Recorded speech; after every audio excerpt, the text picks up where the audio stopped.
আসসালামু আলাইকুম। তো এটা হলো আমাদের কম্পিউটার ফান্ডামেন্টাল এবং নিউমেরিক্যাল অ্যানালাইসিসের দ্বিতীয় ভিডিও। আর এই ভিডিওতে আমরা শিখব যে নিউমেরিক্যাল ইন্টিগ্রেশনটা কি বা এটা কিভাবে হয়। আর এই ভিডিওতে আমরা আগের ভিডিওর x সমান x0 প্লাস NH এর সমাধানটা অর্থাৎ এর জবাবটাও পেয়ে যাবো ইনশাল্লাহ। তো আমরা কি করব, এখানে আমরা এই যে একটা সমাকলন দেখতে পাচ্ছি যে এইটাই হলো যে নিউমেরিক্যাল ইন্টিগ্রেশন, অর্থাৎ নিউমেরিক্যাল ক্ষেত্রে যে সমাকলনটা ব্যবহার করা হয় সেটাকে বলা নিউমেরিক্যাল ইন্টিগ্রেশন। আর এই ক্ষেত্রে f of x dx কে আমরা f of x দ্বারা আমরা y ধরছিলাম। তো এই ক্ষেত্রে আমরা ডান পাশের এই integration a to b y dx কে আমরা বিভিন্ন পার্টসে ভাগ করব, বিভিন্ন ভাগে ভাগ করব। আর প্রতিটা ভাগকে আমরা নাম দিব যে h, অর্থাৎ এই y ফাংশনটাকে যখন আমরা বিভিন্ন ভাগে ভাগ করব আর ওই ভাগের প্রত্যেকটা অংশকে আমরা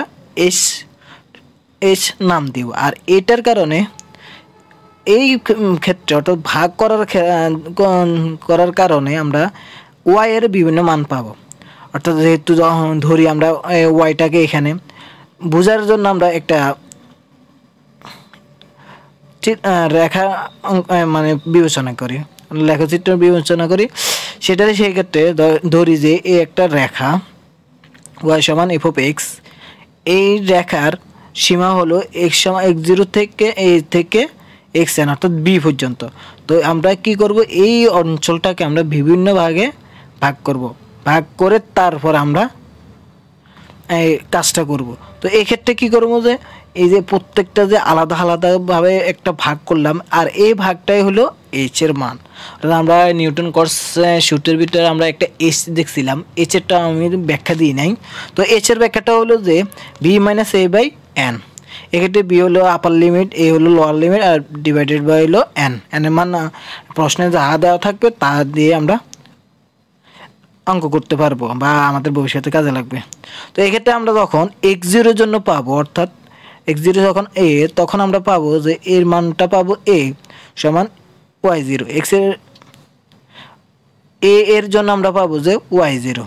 আর যখন আমরা x1 ধরবো তখন আমরা x0 প্লাস ah পাবো, আর সেক্ষেত্রে আমরা y এর মানটা পাবো y1। আর x2 জন্য আমরা পাবো x0 plus 2h y2, x3 জন্য পাবো x3 প্লাস 3h সমান y3। আর এই ক্ষেত্রে আমরা x এর জন্য পাবো যে x0 প্লাস nh মাইনাস সমান এটার জন্য xn এর জন্য আমরা পাবো y এর মান পাবো yn। তো এই ক্ষেত্রে এই জিনিসটা যদি আমরা বুঝে যাই তাহলে আমাদের এই ট্রপিজয়েডাল সূত্র এবং সিমন্সের 1/3 সূত্র বা 3/8 সূত্রটা করতে পারবো। তো এই ক্ষেত্রে আমরা একটু দেখি যে n এর মান যখন 1 তখন আমরা কিন্তু দুইটা y এর জন্য দুইটা মান পাই। তো সেক্ষেত্রে y0 এবং y1। তো যখন আমরা ওই যে নিউটন কটস প্রক্রিয়ার ক্ষেত্রে n এর মান 1 ধরবো তখন আমরা শুধু ওই সমীকরণে শুধু y0 এবং y1 এর রাশিটাকে নিয়ে আলোচনা করব, আর বাকিগুলার কোনো কাজ থাকবে না।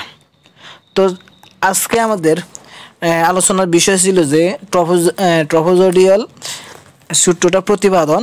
তো আমরা আমাদের মূল প্রতিপাদনের দিকে এগিয়ে যাই। তো ট্রাপিজয়েডাল সূত্র প্রতিষ্ঠাকরণ বা প্রতিপাদন, এই সূত্রটা করার জন্য এই যে আমরা নিউটন কটস ফর্মুলাটা পাইছি, ওই ফর্মুলাতে যদি আমরা এক্ষেত্রে n এর মান যখন 1 বসাবো তখন আমরা নিউটন কটস ফর্মুলাটা পাবো। তো একটু আগে আমরা যখন বলছি যে n এর মান যখন 1 বসাবো তখন y এর মান y0 এবং y1 কাজে লাগবে আর বাকিগুলা কাজে লাগবে না। তো আমরা এখানে কি করছি, নিউটন কটস ফর্মুলাটা উঠে নিয়েছি, উঠে নিলাম, সমস্যা নাই।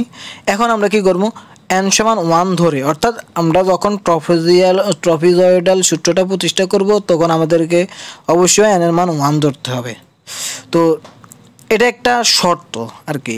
তো n এর মান যখন 1 ধরবো তখন আমাদের y0 এবং y1 এর কাজটা y1 এর রাশিটা কাজে লাগবে, বাকি রাশিগুলো কাজে লাগবে না, অর্থাৎ দুইটা রাশি কাজে লাগবে।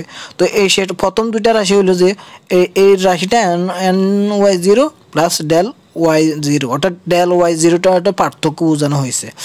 তো প্রথম দুইটা রাশি কাজে লাগবে, বাকি রাশিগুলা কাজে লাগবে না, অর্থাৎ এগুলা বাদ দিয়েছি, অর্থাৎ এগুলা আর কাজে লাগে না y1 এর জন্য। এখন আমরা x সমান 1 ধরে পাই, এক্ষেত্রে n সমান 1 এর জন্য x0 x1, অর্থাৎ ওই যে আমি একটু আগে দেখাইলাম, এবং y0 y1 অবশ্যই হবে।